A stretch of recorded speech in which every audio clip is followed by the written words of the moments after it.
Om Riko, tiap hari itu kan aku sering terima banyak chat dari teman-teman yang pengen ikut workshop, pengen join tanpa pintu, maupun pengen beli buku ya. Nah, di beberapa teman-teman yang chat saya itu kondisinya berbeda-beda. Ada yang baik-baik saja karena mungkin pengen belajar spiritual atau pemberdayaan diri, tapi ada juga teman-teman yang mungkin kondisi finansialnya sedang tidak baik-baik saja atau bahkan lagi kondisi down. Mereka itu biasanya kayak gini nih, pengen ikut workshop tapi masih belum ada dana. Saya saat ini masih punya hutang 50 juta mas, gimana solusinya? Nah, menurut Om Riko, ketika menjawab pertanyaan teman-teman yang seperti ini, harus seperti apa ya? Harus Akunya seperti itu. apa? Memberi solusi ke teman-teman itu loh. Ya ngeflow aja. Oh. Jadi sampai ketika ditanya seperti itu perasaannya gimana? Nggak nyaman. Ketika nggak nyaman disadari nggak nyamannya. Kemudian nanti ngeflow aja. Mungkin tiba-tiba sampai nyuruh mirroring atau mungkin tiba-tiba ya udah nggak usah ikut, disadari dulu aja. Mungkin sampai bisa jawabnya gitu atau mungkin sampai bisa jawabnya oh enggak, sampai itu pingin ikut karena sampai mau lari dari perasaannya yang nggak nyaman atau dari masalahnya. Sekarang jangan lari, disadari aja. Nanti ikutnya kalau masalahnya udah selesai aja gitu. Jadi yang paling penting adalah sadari perasaannya sampean sendiri.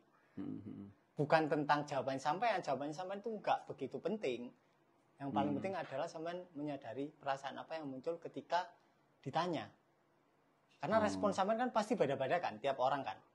Ada yang mungkin sampean suruh mirroring, ada yang sampean mungkin gak bales, ada yang mungkin sampean langsung dimasukkan grup, ya kan? Yeah. Ada yang mungkin sampean masukkan grup free tanpa pintu, ya kan? Grup itu kan? Yeah. Nah itu, jadi responnya pasti akan berbeda, tergantung tiap orangnya.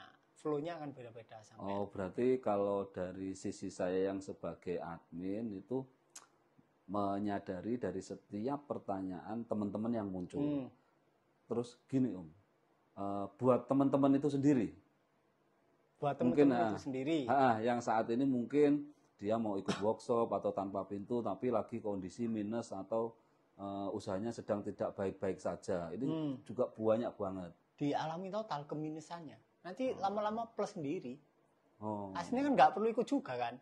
Kecuali kalian mau gabung komunitasnya kan. Nah kalau ilmunya kan aslinya ya tinggal disadari gitu doang kan. Dan kalau mau lebih dalam ya belajar viral. Itu kan. Ya kan yang nggak ada di mana di sosmed kan aslinya yang viral sama open awareness itu kan. Sama mungkin teknik-teknik yang detail kayak apa namanya? Yin yang, manifestation, terus kayak intimasi spektrum, terus apa namanya? Vale orgasme atau mungkin money bed dan lain-lain. Itu aja sih. Tapi kalau soal starternya disadari aja itu sudah sangat-sangat membantu mereka ya. Ketika mereka bisa mengidentifikasi perasaan-perasaannya mereka itu ya. Karena percuma kalau misal mereka ngadu, om aku belum punya uang, misalkan bisa gitu, belum punya uang, aku tapi pengen ikut. Nah nanti tak bayarnya ketika sudah punya uang. Nah kebanyakan mereka itu sedang lari dari perasaan kekurangannya. Jadi daripada kalian ikut workshop lebih baik disadari dulu. Ketika disadari, tiba-tiba akan ada peristiwa-peristiwa yang menuntun kalian ke yang plus. Kalau udah plus, mau kalian ikut, nggak ikut, nggak begitu signifikan. Ikut ya nggak apa-apa, nggak ikut ya nggak apa-apa. Bebas. Dan ini ya Om ya, biasanya beberapa case yang saya temui ketika seperti itu, mereka tuh ketika sudah ikut tanpa pintu yang aku tahu ya, mereka ngarep ini apa, menunggu. Aku sudah praktek ini, tapi kok mana nih, kok nggak seperti teman-teman yang lain. Ini kan berarti mereka menunggu. Berarti kan secara subtle dia masih menolak perasaan-perasaan iya kan muncul. secara subtle kan dia melakukan dalam artian dia melakukan upaya politis. Kalau biasanya kan politis kan di ranah fisik, nah ini di ranah mental. Dia berusaha secara politis untuk apa ya, intinya cuma sebatas topeng penerimaan. Dia belum benar-benar menerima emosinya apa adanya. Makanya ada dorongan menunggu keajaiban. Tapi kalau kita udah nerima ya nggak ada dorongan menunggu. Apaan yang ditunggu? Kagak ada, ya kan? Iya. Karena sudah diterima dan otomatis ya kita apa adanya. Kita sudah merasa berlimpah.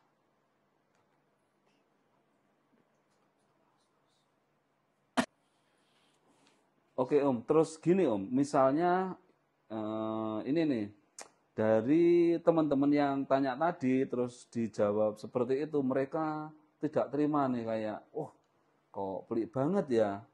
Nah, gimana tuh Om? Apanya gimana? Ya itu, ya yang member kayak gitu tadi, yang responnya justru nggak enak ke kita. Itu udah ada kasus benerannya nggak? Nggak ada. Nah, solusinya sebenarnya gampang. Apa Tinggal tuh? dicoret kata seandainya sudah nggak ada kemungkinan. Oh. Itu kan. Kalau memang ada kasus nyata ya, ketika ada orang bilang, "Wih, pelit banget adminnya," atau "asem wongki" gitu kan. Iya. Ya udah, apa yang muncul sebagai reaksi dari kata pelit itu. Ketika muncul berarti sampean ada keinginan untuk mendapatkan validasi dari orang lain kan, ingin dianggap loman. Ya, Tidak kan? pelit, ya. Ingin dianggap tidak pelit, Iya, ya iya, disadari juga. Tapi kalau nggak ada case-nya ya tinggal dicoret kata seandainya. Pertanyaannya hilang. Gimana? Oh ini ya, seperti ada teman yang dari Jogja itu kan member lama. Nah dia kemarin kan pas kita webinar itu sharing nih. Tanya apa aja sama Mas Riko itu tidak pernah dijawab.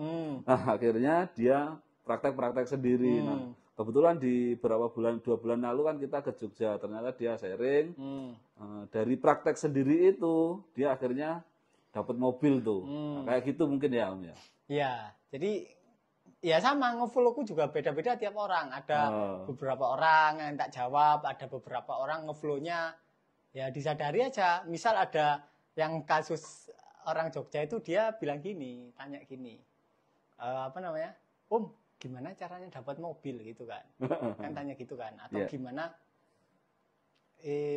Kalau nggak salah dia itu ada properti, dia pengusaha properti tapi susah laku. Ya, pas kemudian dia juga tanya, kemudian dia juga ingin mobil, kemudian Om gimana cara dapat mobil? Ya tak sadari aja, tiba-tiba ngeflow aja, tiba-tiba aku jawab, apa itu namanya? Nggak mungkin dapat mobil ya. Seumur hidup sampean nggak mungkin punya mobil, tak gitu kan. Nah ketika aku jawab gitu, perasaan dia keluar. Nah terus tak jawab, dia sebelum jawab, Om aku mangkel, sebelum dia balas itu udah tak balas duluan. Kalau sampean mangkel, disadari mangkelnya. Berarti aku bawa pesan dari semesta buat sampean kan gitu kan. Nah, intinya orang-orang secara persentase orang-orang yang digitukan itu apa ya, lebih cepat lah. Itu. Tapi ya kita harus nge-flow aja, nggak boleh semua orang digitukan. Lebih cepat itu juga tricky juga ya. Tricky juga. Lebih cepat kalau dia udah paham ilmunya. Kalau yang belum paham kan beda lagi. Breng gitu aja. Nah kayak yang itu yang Pak Ho itu kan dia juga waktu itu ya tanya ke Om Riko itu kan padahal udah member tanpa pintu, sudah member bersejiwa juga ya. Ya nggak tahu aku juga, ngeflowku ya, enggak, sama nggak mungkin punya mobil seumur hidup. Ya udah, ya terus tak jawab gitu, aku ya apa yang ngeflow ya tak jawab gitu. Dan ternyata itu justru memicu pendaman dia langsung merongkol, udah. Kalau disadari ya pasti hilang sudah. Iya, aku jadi dapat poinnya Om. Aku kan sering ya kita kan mesti baca juga ya chat di grup. Nah kadang aku merhatiin ada yang teman-teman alumni ini ngechat Om Riko nge-tag gitu, ada yang dibales, kemudian ada yang jawabannya itu panjang, ada yang nggak dibales sama Om Riko, ternyata ini jawabannya. Ya kita nge-flow aja ya karena menurut kalau dari sisi kesadaran, dari sisi kesemestaan semua manusia kan unik. Ada yang butuh di kayak pahok kan, ada yang nggak bisa, ada yang halus. Nah itu ya kita nunggu flow aja. Jadi nggak mungkin bisa disamaratakan tiap orang karena tiap individu unik. Dan kalau kita ngeflow ya bener aja. Ya Ya teman-teman ini ya semoga membantu ya jawaban dari Mas Riko ini juga sama ini ya barangkali beberapa teman-teman ini tadi kan sering nelpon kita. Saya tuh pernah di 4 hari yang lalu kalau nggak salah di telepon tuh sampai 12 kali di jam. Nah waktu itu memang momennya kan saya pas luar kota ya, jadi nggak sempet ngangkat. Nah cuma dipikir kita nggak mau ngangkat atau apa padahal ya kalau BA pertanyaannya juga dibalas juga sih. Nah, jadi teman-teman semoga ngerti ya, ini seperti itu sudut pandangnya Mas Riko. Ya, terima kasih. Sama-sama.